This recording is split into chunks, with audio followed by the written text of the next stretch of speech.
ఓం శ్రీ మహాగణాధిపతయే నమ. ఓం శ్రీ గురుభ్యో నమ. ఓం శ్రీ సాయినాథాయ నమ. శ్రీ మాతృసాయి 2వ అధ్యాయంలో 2వ భాగం సాఠేవాడ గురించి తెలుసుకుందాం. హరివినాయక సాఠే అనే భక్తునికి పుత్ర సంతానం లేదు. అతను 2వ వివాహం చేసుకుంటే అతనికి పుత్ర సంతానం కలుగుతుందని బాబా చెప్పారు. బాబా మాట మీద నమ్మకంతో అతను 2వ వివాహం చేసుకున్నాడు. అతనికి 2 ఆడపిల్లలు పుట్టారు. అతను నిరుత్సాహపడ్డాడు.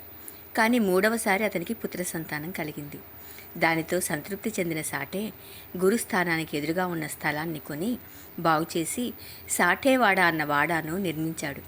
షిరిడి చిన్న గ్రామం కావడం వల్ల ఇతర ప్రాంతాల నుంచి వచ్చిన భక్తులు ఉండటానికి ఈ వాడ ఎంతో ఉపయోగకరంగా ఉండేది. అనేక మంది భక్తులు ఈ వాడాల్లో అనేక మధురానుభూతులు పొందారు. ఇక దీక్షిత్ వాడ గురించి. విలీపార్లేలో ఉండే లాయరైన కాకాసాహెబ్ దీక్షిత్కు లండన్లో రైలు ప్రమాదంలో కాలు కుంటితనం ఏర్పడింది. నానాసాహెబ్ అతనిని షిరిడీలో బాబా దర్శనం చేసుకుని కాలి కుంటితనం పోగొట్టమని బాబాను ప్రార్థించమన్నాడు.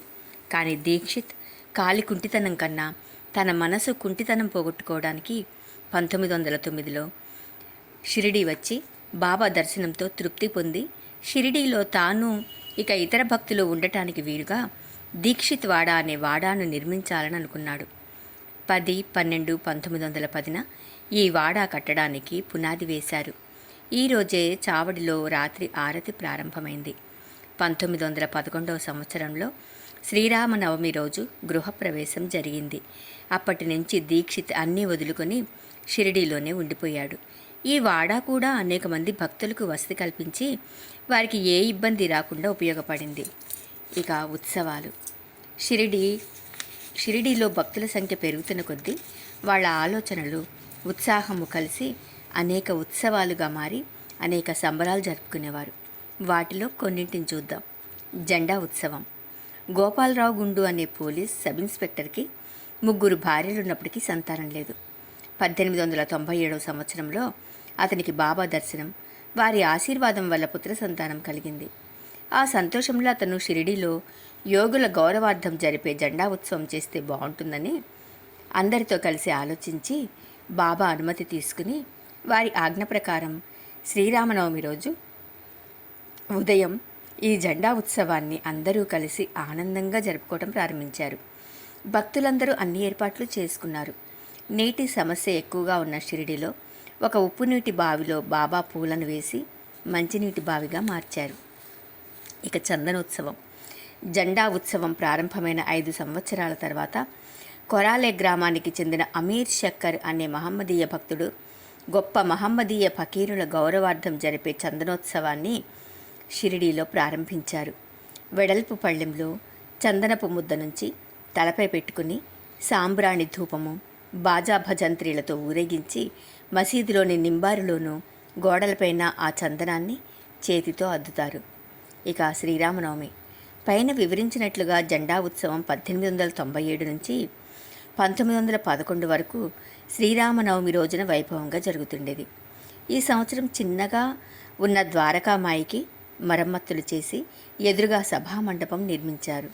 1912వ సంవత్సరంలో సాయి సగుణోపాసన పుస్తకాన్ని రచించిన కృష్ణారావు జోగేశ్వర భీష్మకు శ్రీరామనవమి రోజున జరిగే ఉత్సవం కాబట్టి ఈరోజు రామజన్మోత్సవం జరిపితే బాగుంటుందన్న ఆలోచన రాగా హరికథా కాలక్షేపంతో జన్మోత్సవం బాబా అనుమతితో ప్రారంభించారు. అప్పుడే రాధాకృష్ణమాయి కృషితో షిరిడీ సంస్థానం ఏర్పడింది. 1913 నుంచి ఉగాది నుంచి శ్రీరామనవమి వరకు నామసప్తాహం చేయడం ప్రారంభించారు.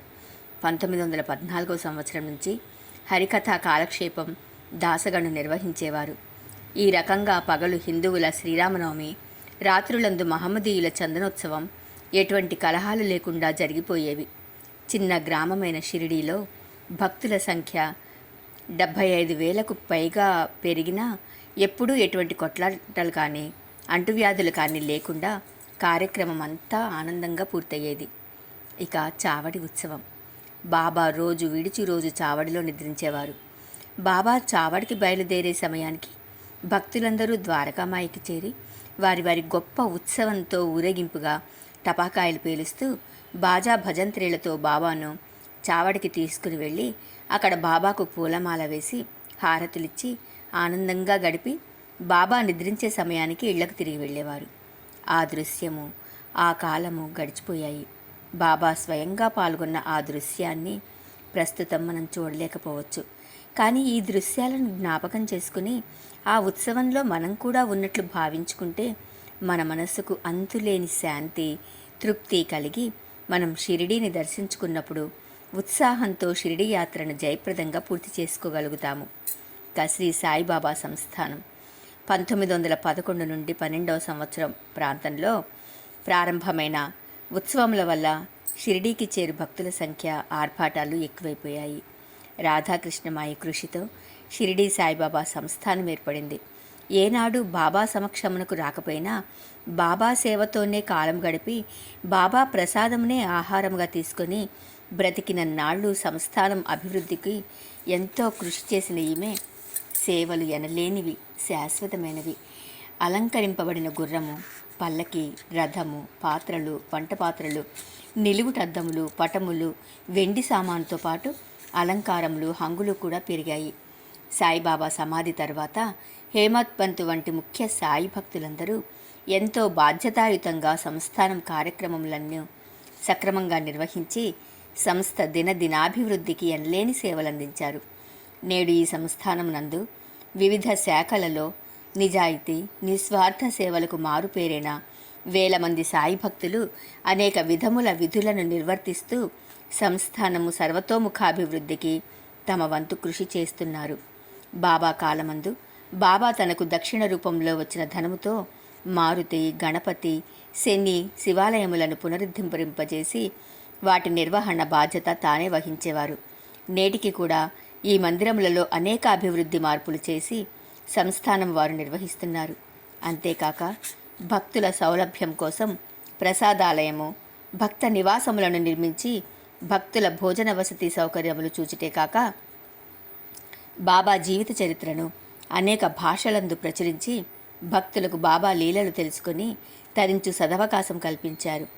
అంతేకాక ఆధ్యాత్మికతను పెంపొందించు అనేక విలువైన బాబా పుస్తకములు కూడా ప్రచురించారు. ఈ విధంగా ఆనాటి భక్తుల నిస్వార్థ సేవలతో ప్రారంభమైన సంస్థానము నేడు శాఖోపశాఖలుగా విస్తరింపబడి విశేష సేవలందిస్తూ మహాసంస్థానముగా వెలుగెందుతుంది. ఆ విధంగా బాబా ఉండడం వలన పాడుపడిన మసీదు పవిత్ర ద్వారకామాయిగా మారిపోయింది. ప్రతినిత్యం బాబా పాదస్పర్శ సోకిన లెండి తోట పులకరించి పూలు పూసింది. వేప చెట్టు దగ్గరున్న గురుస్థానము విశిష్టత నొందగా రోజు విడిచి రోజు విడిది చేసి నిద్రించే చావడి విలువ కట్టలేనిదైంది.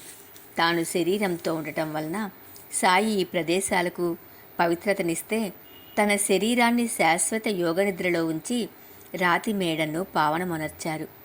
ఆ రకంగా మహారాష్ట్రంలోని మారుమూల కుగ్రామమైన షిరిడి బాబా పాదస్పర్శ, స్థిర నివాసముల వలన ప్రపంచ ప్రసిద్ధిగాంచిన పుణ్యక్షేత్రమైంది. త్వమేవ సర్వం మమ దేవదేవ 2వ అధ్యాయం సంపూర్ణం. ఓం శ్రీ సాయినాథాయ నమః. సర్వం శ్రీ సాయినాథ అర్పణమస్తు.